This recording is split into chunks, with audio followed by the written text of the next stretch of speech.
ठीक है, ये लोग एंटी हिंदू है, ठीक है, पूरे कांग्रेस के। I got the point. एक मिनट, कोई भी ऐसा वर्ड करके नहीं आए हो, जो कोई भी आस्था के विरुद्ध में बोला है, आपको कोई उसको हटा अधिकार दीजिएगा। नहीं बनता है, आप स्नान करके नहीं आए हो। आप बोलिए, सभापति हम देख लेंगे। गौरव जी बोला है ना, प्लीज आप लोग बैठे, बोलने दीजिए, नेता को बोलने दीजिए। जिस स्नान के लिए प्रधानमंत्री गए हो, देश के राष्ट्रपति गए हो, उपराष्ट्रपति गए हो, मंत्री गए हो, क्या यही विकसित भारत की तस्वीर होगी जिसमें आप ट्रैफिक मैनेज नहीं कर पा रहे हैं? आप संविधान का आर्टिकल 25, 26, 27 और 28 ये कहता है कि आप किसी भी रिलीजन के खिलाफ किसी प्रकार की बातें नहीं कर सकते।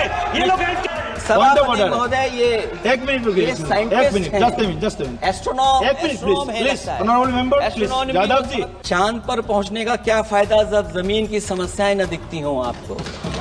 डिजिटल इंडिया करते करते साइबर क्राइम, साइबर लूट और डिजिटल अरेस्ट कितना बढ़ गया है कि अमेरिका जा रहे हैं तो पिछली बार हीरा लेकर के गए थे, इस बार सोने की जंजीर ले जाइएगा। पूरी दुनिया ये देखेगी कि भारत के लोग हथकड़ी लगा करके और बेड़ियों को लगा करके भारत लौटाए गए।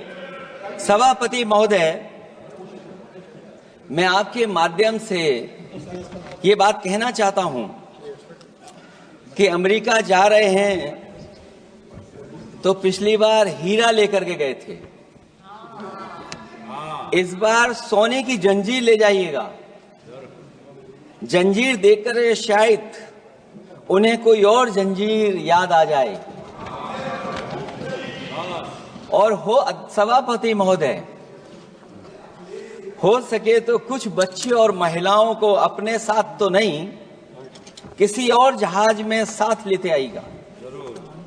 वो जहाज भी तो भारत का ही होगा। इतना हक तो उनका बनता ही है कि कम से कम दूसरों की ठगी से शिकार कुछ लोग तो बाइज्जत देश लौट सकें। वैसे सवाल ये भी है कि आपके रहते ऐसी ठगी कैसे फल फूल रही है? और सभापति महोदय, इस ठगी से सबसे ज्यादा अगर प्रभावित कहीं के लोग हैं तो वो गुजरात के प्रभावित लोग हैं। क्या यही सभापति हमारे विकसित भारत की तस्वीर है? यादव जी, आप सीनियर मेंबर है, सभापति पार्लियामेंट्री वर्ड जो आप बोलते हैं थोड़ा सा सोच समझ के बोलिएगा। ये ठगी वर्ड जो है थोड़ा सा इसको हटा दीजिएगा।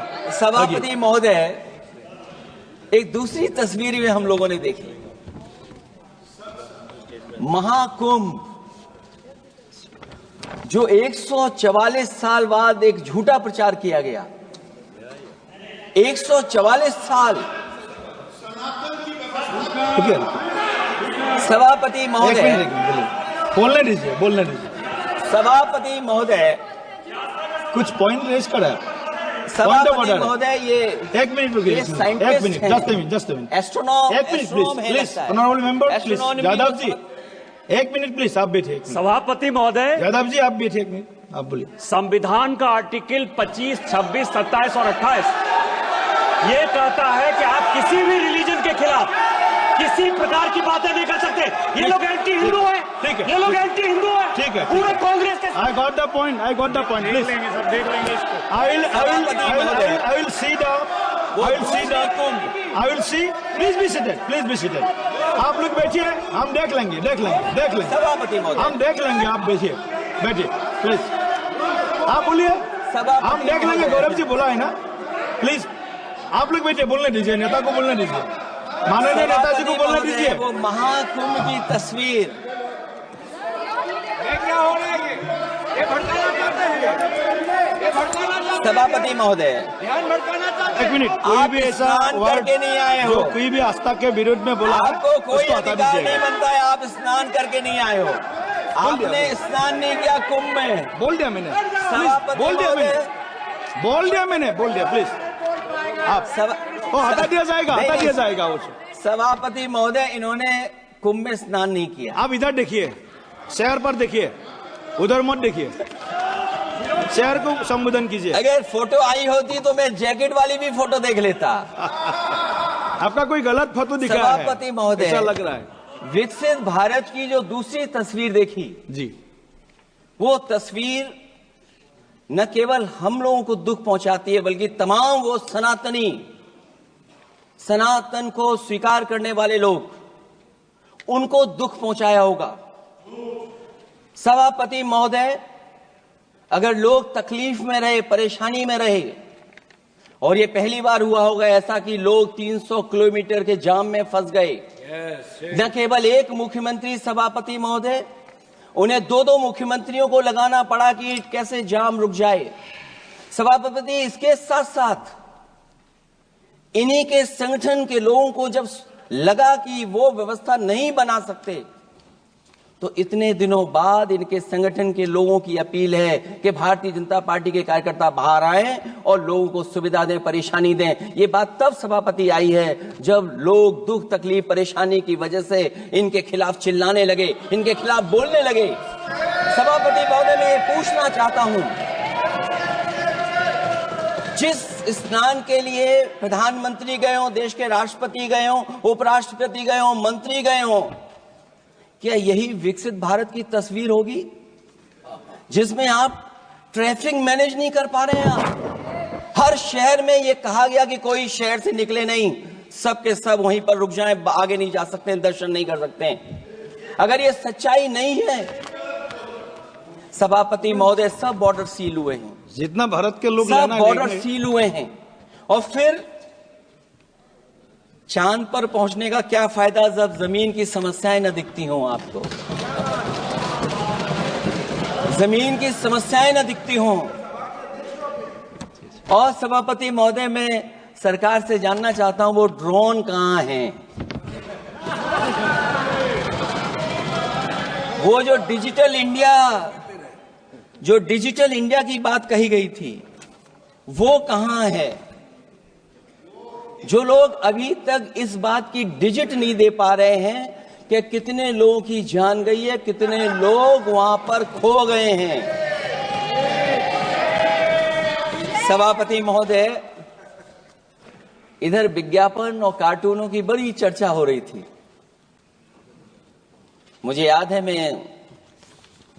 कि एक दिन मैंने अखबार देखा, अंग्रेजी अखबार, और मैं समझता हूं ये माननीय सदस्य जितने लोग रहे होंगे उन्होंने वो अखबार जरूर देखा होगा, न्यूज़पेपर, और उसके फ्रंट पेज पर एक विज्ञापन था, और उस विज्ञापन की जो तस्वीर थी उसमें एक जानवर, मुझे पहचान में नहीं आ रहा, वो शायद गधा रहा होगा,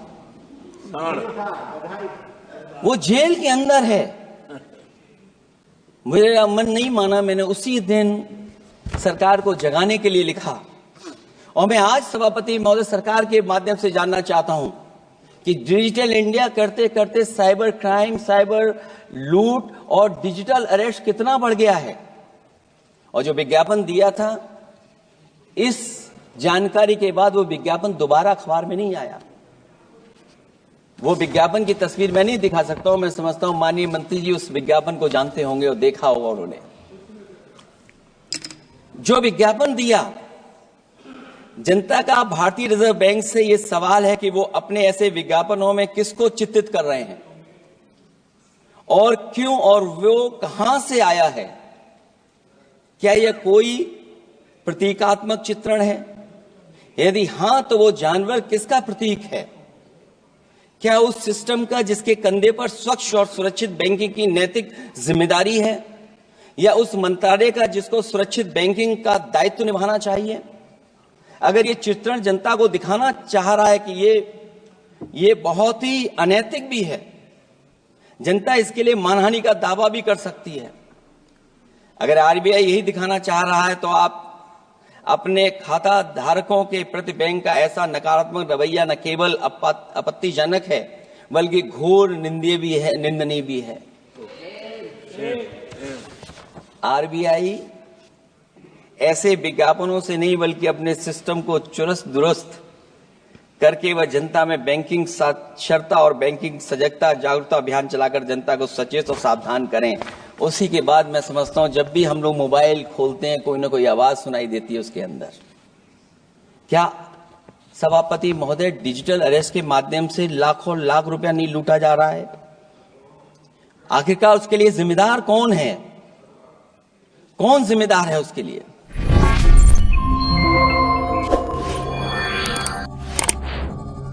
है